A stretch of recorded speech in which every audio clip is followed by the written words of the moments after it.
Kristin Cabot, who got caught on a Coldplay kiss cam with her boss, has finally spoken up about the sensationally viral video. The former HR executive, Cabot, and the ex-astronomer CEO, Andy Byron, were caught in an intimate embrace during a Coldplay concert in Boston. Let's rewatch the clip. Yeah. Oh, look at these two. All right, come on. You're okay? Oh, what? Either they're having an affair or they're just very shy. After remaining silent for months, Cabot finally addressed the matter in an interview with the New York Times. Thank God. Cabot said, "I made a bad decision and had a couple of high noons and danced and acted inappropriately with my boss. It's not nothing. I took accountability and I gave up my career for that. That's the price I chose to pay." Wow, she's a hero. Cabot admitted that Byron was her, quote, big happy crush in the New York Times article with the title, "The Ritual Shaming of the Woman at the Coldplay Concert."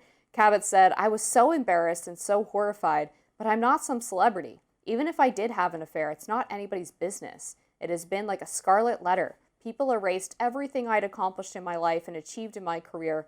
This can't be the final word." The article notes that the company astronomer declined to comment on the matter. Cabot, on the other hand, says she received at least 500 or 600 calls a day, harassing her afterwards, that the paparazzi came after her like a parade, while she also received death threats. Well, I suspect you sound a bit skeptical of this move. I am very skeptical. Look, nobody wants death threats. The paparazzi harassing are totally unnecessary. Right. But, I mean, she suggests in the article that basically the scrutiny came from the fact that she is a woman and it's based on misogyny. No, this is a character issue. The guy was just as nasty as she was. They were both married. Like, let's be real. Y'all went viral because you were obviously engaging in inappropriate behavior in a very public venue and people called you out for it. And I just think this sort of like woe is me, victimization, self-victimization is pretty ridiculous. I do take the point, she had a few high noons, whomst among us. But there was this hilarious tweet from Jarvis I want to read because he kind of predicted this. He wrote this in earlier December. "My favorite thing ever is when the New York Times does a profile on a lib that did something bad and needs an image boost. They always have two pictures. The first has the subject in their house wearing a sweater and looking out a closed window. This creates the impression that they are hiding from the mob and just want to be left alone. The second picture has the subject walking in a park or garden looking pensive, as if to suggest that they will bravely push through their fear and ultimately triumph over the bad guys. And sure enough, and I wish we had the photos, two of them from the profile had her pensively looking out a window in a sweater. Can we get a close-up on this? Here we go. And then the other one, defiantly in the garden in the sweater. Amazing. It is very, very classic New York Times. So let me speak up firstly and to give a more permissive view of people's personal behaviour. I don't really particularly care what consenting adults do in their lives. She was separated, though not divorced, from her husband at the time. The guy, I think, I'm not quite sure, had some sort of marital issues, and I'm sure they were exacerbated by what happened.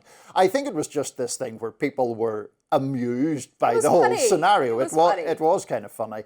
Where I have more common ground with you is I'm kind of skeptical of people who give interviews to the New York Times about how much they dislike the public scrutiny that is upon them. And she has also hired, the article makes clear, a communications consultant to work with her on this. Look, people shouldn't be harassed or receive death threats, obviously. But the idea of a sort of a woe is me, this is horrendous to be in the public eye, and here's my big spread in the New York Times, that seems a bit hard to take. There was a similar thing that happened when the pop singer Ariana Grande was found to be having an affair with the guy who played SpongeBob on Broadway. He had a newborn baby with his wife, and they were filming Wicked together in Europe and engaged in an affair, and it broke up his marriage. And Ariana Grande claims she was already getting a divorce, but who knows the timing on that. But it was similar where like her and her fans were basically insinuating that she was being hyper scrutinized because she's a woman and people just don't like women. And to me, it's like, yes, it's so obvious that the guy who was married and had this newborn child was wrong that I think people naturally go to the affair partner who chose to engage in that relationship because in my opinion, I actually think we give too much of a pass to people who engage with people who they know are married. When they're Yes. single. Like, I think both of those people have a responsibility to stay away from those inappropriate relationships. And for some reason, we just kind of like excuse the affair partner. I wish we had more time to talk about this. I know, like right? many things. But that's going to do it for us on Rising Live. Look out for more exclusive YouTube content coming your way today. Be sure to like, share, and subscribe to the Hills YouTube channel so you never miss any content. And for those of you who like to listen on the go, we are now available anywhere you listen to podcasts.